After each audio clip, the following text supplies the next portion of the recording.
What is going on, guys? Your Newport City Nightmare back with you once again for another episode of the Newport City Nightmare podcast. Supposed to be Mondays, and of course, we were late, but I did have my birthday Sunday, and of course, on Tuesday I had my granddad's funeral, so bear with me.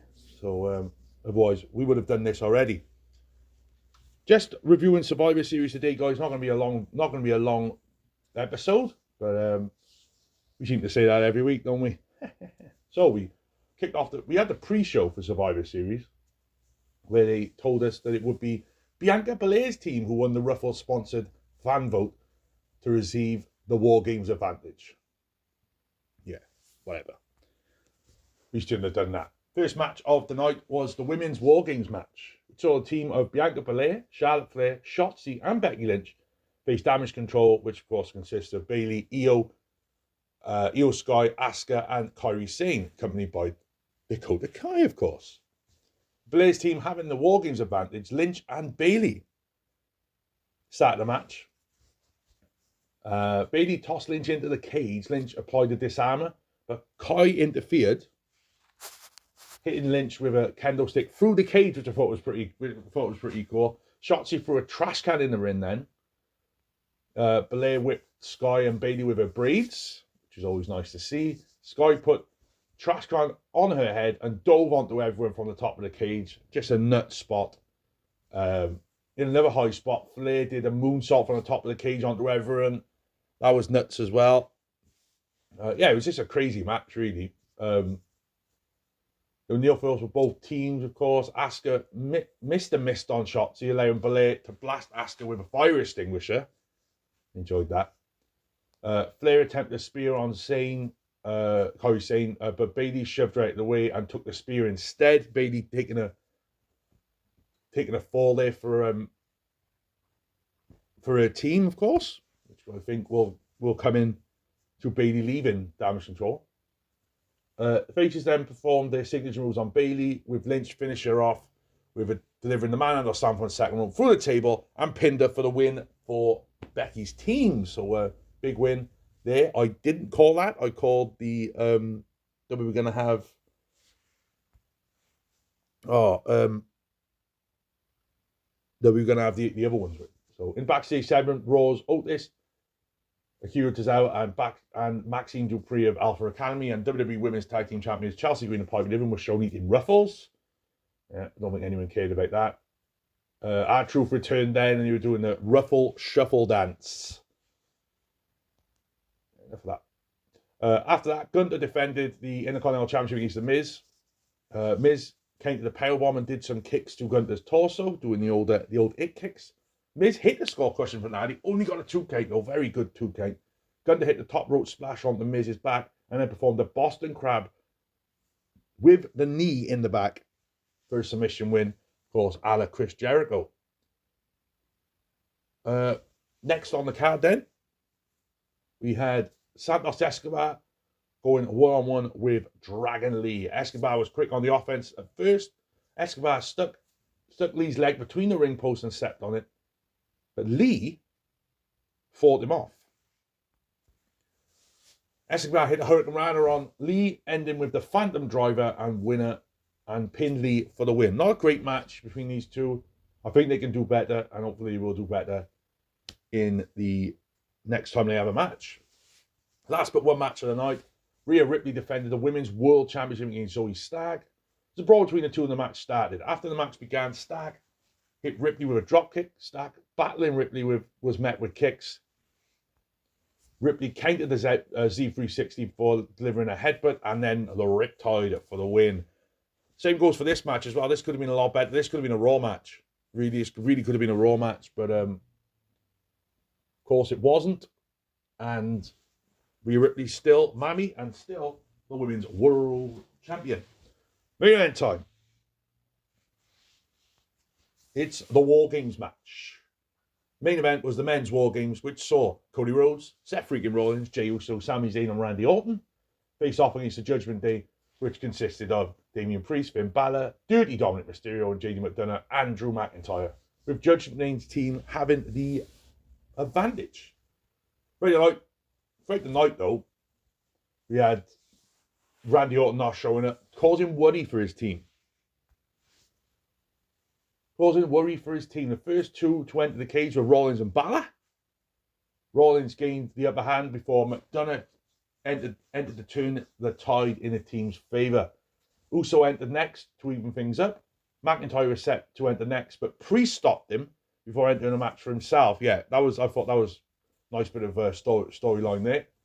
Priest grabbed a metal riot baton and hit Uso and Rollins multiple times.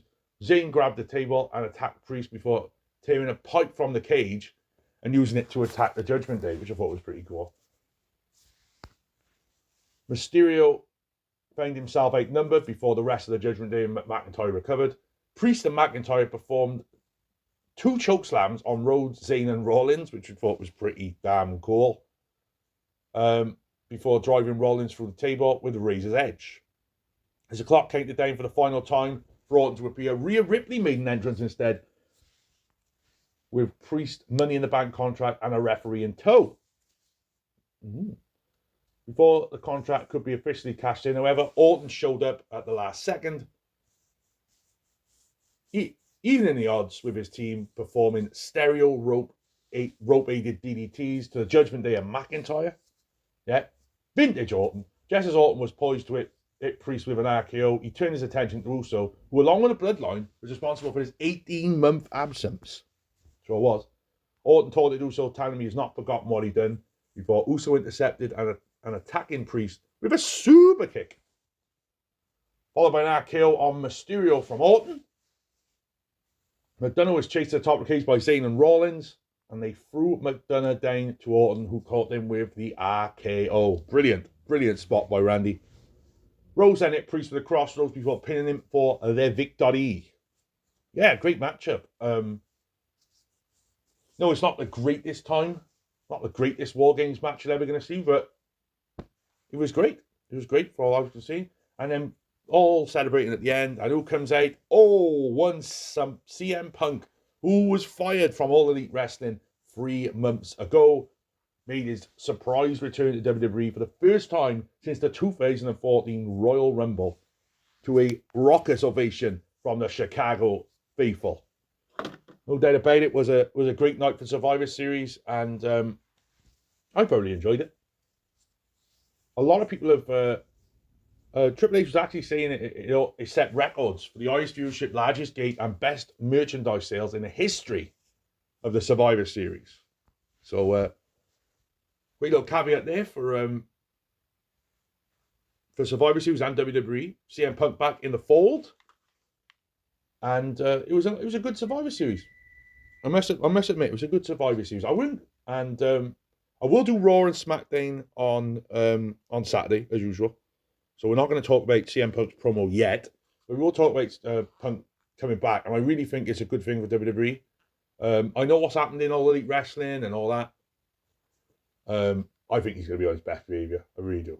I really think he's going to be on his best behaviour. And we hope so, because it's nice to see Punk back anyway, in any capacity. So quickly before we go, let's do this day in wrestling history. I just find it on my PS4. Yeah, so professional, I know. So professional. But you know, we don't come here for professional guys. You come here for the best. You know, November the 30th. That is today's date, isn't it? Yeah, November the 30th. We are going back and having a look what went on in professional wrestling on this day. Like I say, if you do want to send me any segments you want to see, or anything really, comments, you know, anything like that, I'm up for that. So, this day in wrestling history. Antonio Inoki in 1979, Antonio Inoki defeated Bob Backlund in Japan to win the WWF Championship. He vacated a week later, and WWE never acknowledged his reign, crediting Backlund with an uninterrupted reign. Ah, yes. The Phantom Reign. 1997, ECW November to Remember took place in the Golden Dome in Monaca, Pennsylvania. Very hard to say. In the main event, Shane Douglas defeated Bam Bam Bigelow to win the ECW World Heavyweight Championship to begin his 405-day reign that will go down as the longest world title reign in ECW history. Douglas also has a record for the second longest reign, 385 days across 94 and 95. Very, very, very true. In 1998, then, we go on to the Big Boss Man defeated Mankind to win the WWF Hardcore Championship in a ladder match. This was the first time the title had ever changed hands after the belt was initially awarded to Mankind by Vince McMahon. The title would change hands 239 times before it was retired in August 2002. Ah, yes, I missed the Hardcore Championship. Also in 1998, Bret Hart beat Diamond Dallas Page by knockout to win the WCW United States Championship on Monday Nitro in Chattanooga, Tennessee. On the same night, Conan defeated Chris Jericho for the Television Championship. Every missed WCW. 2002, Tim Mr. Wrestling Woods died of heart failure at the age of 68. God, was that long ago? 2010, Caitlyn was declared the winner of NXT Season 3, the first and only all-female season in the series history. Oh God, NXT when it was a terrible game show. 2020, on an episode of Monday Night Raw, say it properly, Jeff Hardy defeated Elias in a Symphony of Destruction match. Oh, them matches are terrible. And notable wrestling birthdays on this day was Naomi, 1987. She's born the same year as me. Christian Cage, 1973. Justin Thunder Liger, 1964. Jimmy Del Rey, 1962. And Tom Zenk, 1958. Those notable wrestling deaths on this date. Ricky Lawless in 1988. And, of course, Mr. Wrestling in 2002. So that's going to wrap it up, guys, for this mini edition of the Newport City Nightmare podcast. Just do a review in Survivor Series and, of course, this day in wrestling. But I will be back with you this coming Saturday, guys, as we review Raw and SmackDown for the week. And we'll talk lots more about CM Punk. And hopefully you guys enjoyed CM Punk as well. And enjoyed this podcast. And I'll be back this coming Saturday. Till then, guys, we'll see you when I see you.